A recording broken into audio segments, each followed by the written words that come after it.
मिट्टी के दिए बोध कथाएं ओशो।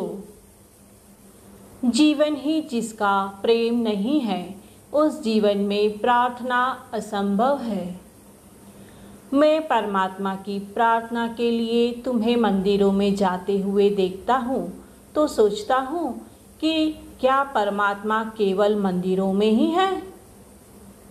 क्योंकि मंदिरों के बाहर न तो तुम्हारी आँखों में पवित्रता की झलक होती है और न तुम्हारी श्वासों में प्रार्थना की ध्वनि।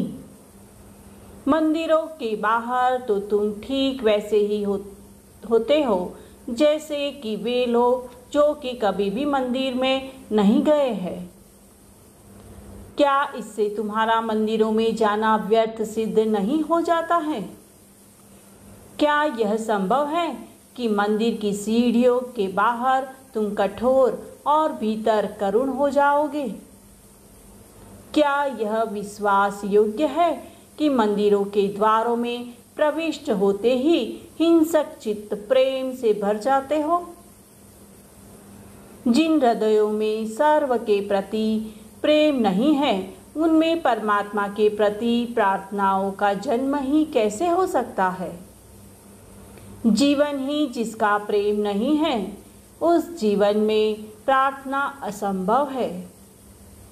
और कण कण में ही जिसके लिए परमात्मा नहीं है, उसके लिए कहीं भी परमात्मा नहीं हो सकता है। एक रात्रि की घटना है।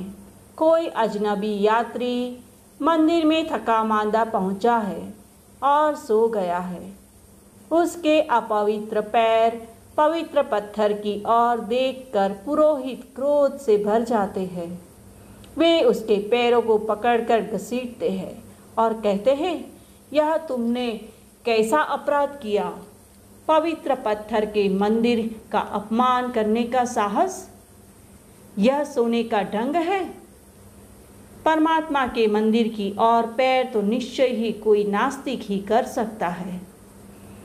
उनकी क्रोध भरी मुद्राएं देखकर और उनके अपमान भरे कटु वचन सुनकर भी वह यात्री हंसने लगता है और कहता है, मेरे प्यारे, मैं तो वहीं पैर कर लूं जहां परमात्मा न हो। आप कृपा करें और मेरे पैर वहीं कर दे। मैं स्वयं तो उसके मंदिर को सभी और सभी दिशाओं में पाता हूँ। ये अजनबी यात्री थे नानक। उन्होंने जो कहा वह कितना सत्य है। परमात्मा निश्चय ही सब और है, लेकिन मैं पूछता हूँ, क्या पैरों में भी वही नहीं है? वही तो है, उसके सिवाय और क्या है? अस्तित्व, समग्र अस्तित्व ही तो वह है। लेकिन मंदिरों में, मूर्तियों में, तीर्थों में उसे देखने वाली आंखें अक्सर ही उसे उसकी समग्रता में देखने में अंधी हो जाती है।